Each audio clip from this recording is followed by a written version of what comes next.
ನನ್ನಲ್ಲಿ ಸೌಂದರ್ಯ ಇದೆ, ಯೌವನ ಇದೆ, ಧನ ಸಂಪತ್ತಿದೆ, ಅಧಿಕಾರ ಇದೆ ಎನ್ನುವ ಮದ ಏರಿದಾಗ ಹೇಗೆ ಹಿರಣ್ಯಕಶಿಪುವಿನ ವಧೆಗೋಸ್ಕರ, ಮದವನ್ನು ಇಳಿಸಲಿಕ್ಕೋಸ್ಕರ ಭಗವಂತ ನರಸಿಂಹನಾಗಿ ಪ್ರಕಟಗೊಳ್ಳುತ್ತಾನೋ, ಹಾಗೆ ಈ ಕಲಿಯುಗದಲ್ಲೂ ಕೂಡ ಯಾವುದೋ ಒಂದು ರೂಪದಲ್ಲಿ ಈ ಎಲ್ಲ ಮದಗಳನ್ನು ಇಳಿಸಲಿಕ್ಕೆ ಆತ ಬಂದೇ ಬರ್ತಾನೆ. ಹಾಗಾಗಿ ನಾವುಗಳೆಲ್ಲ ಯಾವ ಅಹಂಕಾರಗಳಿಗೂ ವಶರಾಗಬಾರದು.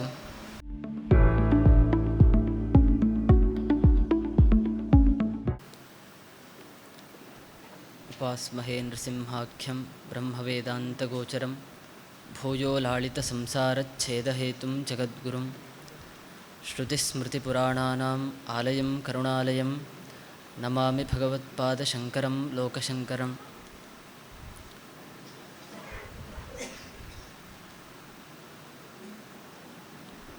ಶ್ರೋತಾಂಸಿ ಸರ್ವರ್ಷಿ ಹೃದಾಂ ಯದೀಯೇ ಪ್ರಜ್ಞಾಸಮುದ್ರೇ ಮಿಲನಂ ವ್ರಜಂತಿ ತಂ ಜ್ಞಾನವಿಜ್ಞಾನನಿಧಿಂ ಶರಣ್ಯಂ ಶ್ರೀ ಸದ್ಗುರುಂ ತ್ವಾಂ ಶರಣಂ ಪ್ರಪದ್ಯೆ. ಶ್ರೀ ಸದ್ಗುರುಂ ತ್ವಾಂ ಶರಣಂ ಪ್ರಪದ್ಯೆ.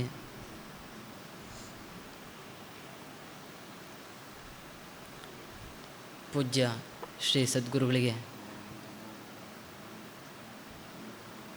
ಕಾಯ ವಾಚ ಮನಸ್ಸ ನಮಸ್ಕಾರವನ್ನು ಅರ್ಪಿಸ್ತಾ, ನೆರೆದಿರುವ ಎಲ್ಲ ಶಿಷ್ಯ ಭಕ್ತರನ್ನು ಭಾವಿಸ್ತಾ ಒಂದೆರಡು ಮಾತನ್ನು ಆಡಬಯಸ್ತೇವೆ. ಇವತ್ತು ವೈಶಾಖ ಮಾಸದ ಪರ್ವದಿನಗಳಲ್ಲೇ ಅತಿ ಮುಖ್ಯವಾದ, ಅತ್ಯಂತ ಶ್ರೇಷ್ಠವಾದ ನರಸಿಂಹ ಜಯಂತಿ. ಮಹಾವಿಷ್ಣುವಿನ ಮುಖ್ಯವಾದ ಅವತಾರದ ವೈಭವವನ್ನು ತಿಳಿಸಲಿಕ್ಕಾಗಿ ಜ್ಞಾನ ವಿಜ್ಞಾನ ತೃಪ್ತಾತ್ಮರಾದಂತಹ ಸನಾತನ ಆರ್ಯ ಭಾರತ ಮಹರ್ಷಿಗಳು ಪರಮಾತ್ಮನ ಕಾಲರೂಪವಾದ ಶರೀರದಲ್ಲಿ ಗುರುತಿಸಿದಂತಹ ಒಂದು ವಿಶಿಷ್ಟವಾದ ದಿನ.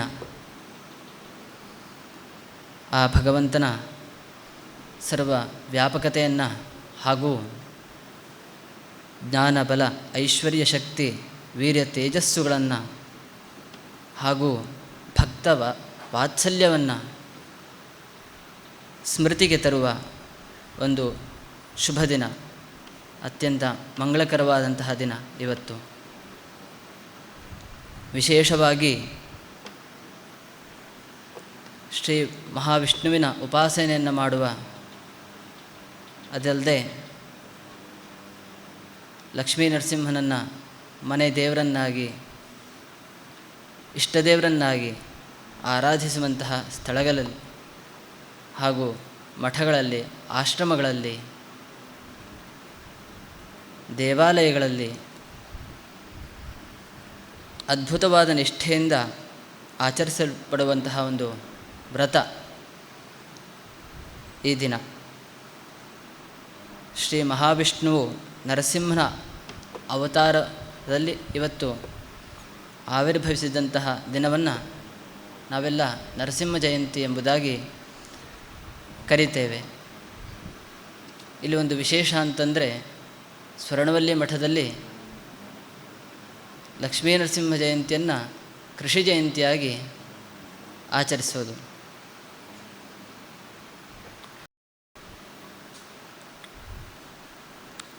ಸಾಮಾನ್ಯವಾಗಿ ಭಗವಂತನ ಉಳಿದೆಲ್ಲ ಅವತಾರಗಳಲ್ಲಿ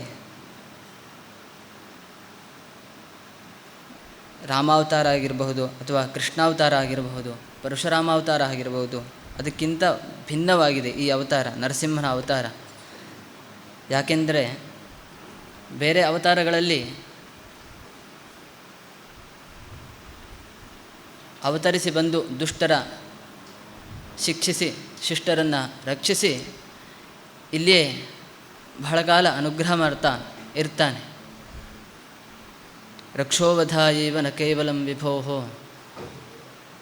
ಮರ್ತ್ಯಾವತಾರ ಸ್ವಿಹಮರ್ತ್ಯ ಶಿಕ್ಷಣಂ ಎಂಬುದಾಗಿ ಭಾಗವತದಲ್ಲಿ ಒಂದು ಕಡೆ ಇದೆ. ಭಗವಂತ ಅವತರಿಸಿ ಬರುವುದು ಕೇವಲ ರಾಕ್ಷಸರ ಸಂಹಾರ ಮಾಡಲಿಕ್ಕೆ ಅಷ್ಟೇ ಅಲ್ಲ, ಮರ್ತ್ಯರ ಶಿಕ್ಷಣಕ್ಕೋಸ್ಕರ, ಅಂದರೆ ಮನುಷ್ಯರಿಗೆ ಮಾರ್ಗದರ್ಶನವನ್ನು ಮಾಡ್ತಾ ಇರಲಿಕ್ಕೋಸ್ಕರ ಎಂಬುದಾಗಿ. ಆದರೆ ಈ ನರಸಿಂಹ ಅವತಾರ ಬಹಳ ವಿಶಿಷ್ಟವಾಗಿದೆ. ಒಬ್ಬ ಭಕ್ತನ ಮಾತನ್ನು ಸತ್ಯಗೊಳಿಸಲಿಕ್ಕೋಸ್ಕರ ಭಗವಂತ ಅವತರಿಸಿ ಬರ್ತಾನೆ. ನಂತರದಲ್ಲಿ ಅವತಾರವನ್ನು ಸಮಾಪ್ತಿಗೊಳಿಸಿ ಹಾಗೆ ಅಂತರ್ಧಾನನೂ ಆಗ್ತಾನೆ. ಈ ಅವತಾರ ಒಬ್ಬ ಭಕ್ತನ ಮಾತನ್ನು ನೆರವೇರಿಸಿ ಒಬ್ಬ ದುಷ್ಟನನ್ನು ಸಂಹರಿಸಲಿಕ್ಕೆ ಮಾತ್ರ ಸೀಮಿತ ಒಂದು ಅವತರಿಸಿದಂತಹ ಒಂದು ವಿಶಿಷ್ಟ ಅವತಾರ ಇದು. ನಾವೆಲ್ಲ ಹಿರಣ್ಯಕಶಿಪು ಪ್ರಹ್ಲಾದನ ಕಥೆಯನ್ನು ಅರ್ತಿದ್ದೇವೆ. ಆದರೂ ಅವುಗಳಲ್ಲಿನ ಕೆಲವು ಅಂಶಗಳನ್ನು ಹೇಳಬೇಕು ಅಂತ ಇದ್ದೇವೆ. ಹಿರಣ್ಯಕಶಿಪು ಹಾಗೂ ಖಯಾದುವಿನ ಮಗನಾಗಿ ಪ್ರಹ್ಲಾದ ಜನಿಸಿ ಬರ್ತಾನೆ. ಇಲ್ಲಿ ವಿಚಿತ್ರ ಅಂತಂದರೆ, ಪ್ರಹ್ಲಾದ ಹಾಗೂ ತಂದೆಯಲ್ಲಿ ಅತ್ಯಂತ ತದ್ವಿರುದ್ಧ ಗುಣಗಳಿದ್ದವು. ಅಪ್ಪ ಹರಿದ್ವೇಷಿ ಆದರೆ ಮಗ ಮಹಾನ್ ಹರಿಭಕ್ತ, ಅತ್ಯಂತ ಶಾಂತ ಸ್ವಭಾವ ಮಗಂದು. ಅಪ್ಪಂದು ಅತ್ಯಂತ ಕೋಪಿಷ್ಠ ಸ್ವಭಾವ. ಹಿರಣ್ಯಕಶಿಪುವಿನ ಸಹೋದರಾದ ಹಿರಣ್ಯಾಕ್ಷನನ್ನು ಮಹಾವಿಷ್ಣುವು ವರಾಹ ಅವತಾರದಲ್ಲಿ ಸಂಹರಿಸಿದ ಮೇಲೆ ಈತನಿಗೆ ತಾನೂ ಮೃತ್ಯುವನ್ನು ಹೊಂದುತ್ತೇನೆ ಎನ್ನುವ ಭಯದಿಂದ ಬ್ರಹ್ಮನ ಕುರಿತಾಗಿ ತಪಸ್ಸನ್ನು ಮಾಡ್ತಾ ಬ್ರಹ್ಮದೇವರನ್ನು ಬಳಸಿ ಅತ್ಯಂತ ವಿಶಿಷ್ಟವಾದ ವರಗಳನ್ನು ಪಡ್ಕೊಳ್ತಾನೆ.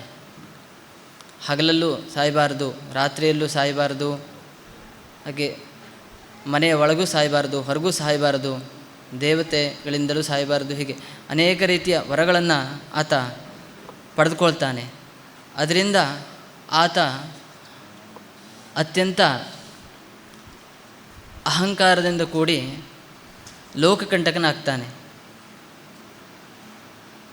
ಆದರೆ ಆತನ ಊಹೆಗೂ ಮೀರಿ ಭಗವಂತ ಮನುಷ್ಯನೂ ಅಲ್ಲದ, ಪ್ರಾಣಿಯೂ ಅಲ್ಲದ, ಮನೆಯ ಒಳಗೂ ಅಲ್ಲದೆ ಹೊರಗೂ ಅಲ್ಲದೆ ಅವನ ಎಲ್ಲ ನಿರ್ಬಂಧಗಳನ್ನು ಮುರಿದು ಆ ಥರ ಒಂದು ಅವನ ಆ ಯಾವ ವರಗಳನ್ನು ಬೇಡ್ಕೊಂಡಿದ್ನೋ ಅದಕ್ಕೆಲ್ಲಕ್ಕೂ ಅನ್ವಯಿಸುವ ಹಾಗೆ ಒಂದು ವಿಶಿಷ್ಟವಾಗಿ ಅವತರಿಸಿ ಬರ್ತಾನೆ. ಇದೇ ರೀತಿಯಾಗಿ ಇವತ್ತು ಸಮಾಜದಲ್ಲೂ ಅನೇಕರಿಗೆ ಧನ ಸಂಪತ್ತು ವರವಾಗಿ ಸಿಕ್ಕಿದೆ. ಇನ್ನು ಕೆಲವರಿಗೆ ಸೌಂದರ್ಯ ಹೇಳೋದು ವರವಾಗಿ ಸಿಕ್ಕಿದೆ.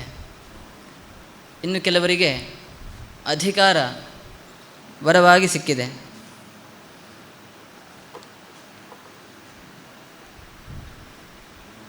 ಹೀಗೆ ನನ್ನಲ್ಲಿ ಸೌಂದರ್ಯ ಇದೆ, ಯೌವನ ಇದೆ, ಧನ ಸಂಪತ್ತಿದೆ, ಅಧಿಕಾರ ಇದೆ ಎನ್ನುವ ಮದ ಏರಿದಾಗ ಹೇಗೆ ಹಿರಣ್ಯಕಶಿಪಿನ ವಧೆಗೋಸ್ಕರ, ಮದವನ್ನು ಇಳಿಸಲಿಕ್ಕೋಸ್ಕರ ಭಗವಂತ ನರಸಿಂಹನಾಗಿ ಪ್ರಕಟಗೊಳ್ಳುತ್ತಾನೋ, ಹಾಗೆ ಈ ಕಲಿಯುಗದಲ್ಲೂ ಕೂಡ ಯಾವುದೋ ಒಂದು ರೂಪದಲ್ಲಿ ಈ ಎಲ್ಲ ಮದಗಳನ್ನು ಇಳಿಸಲಿಕ್ಕೆ ಆತ ಬಂದೇ ಬರ್ತಾನೆ.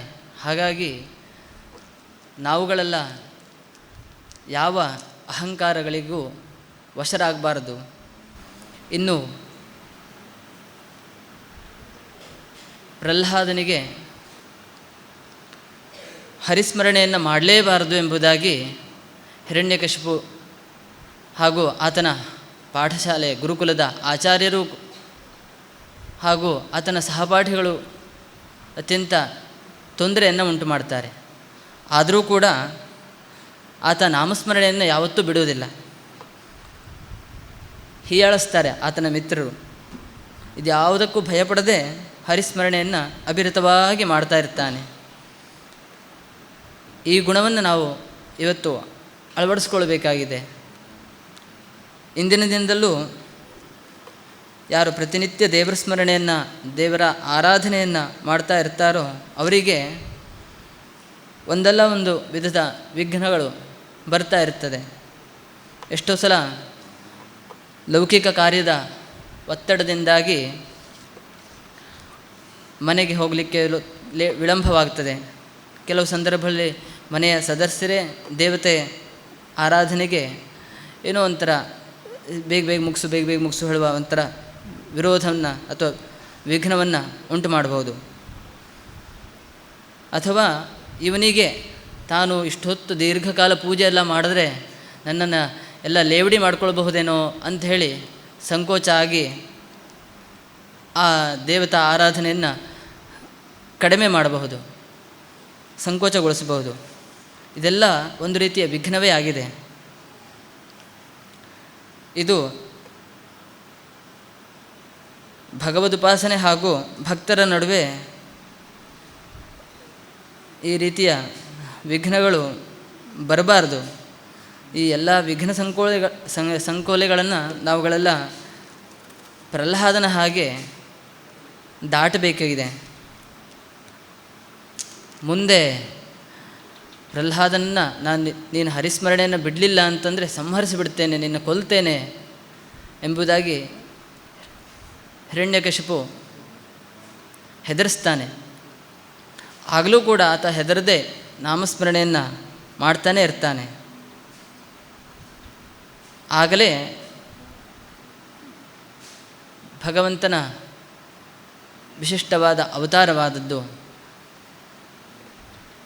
ತಂದೆಯಿಂದ ಅವನನ್ನು ರಕ್ಷಿಸಿ ಪರಮಪದವನ್ನು ಅನುಗ್ರಹಿಸ್ತಾನೆ. ಒಟ್ಟಿನಲ್ಲಿ ಭಗವದ್ಭಕ್ತಿಯ ವಿಚಾರದಲ್ಲಿ ಪ್ರಹ್ಲಾದನ ಹಾಗೆ ಗಟ್ಟಿತನ ಎಲ್ಲ ಭಕ್ತರಲ್ಲೂ ಬರಬೇಕು.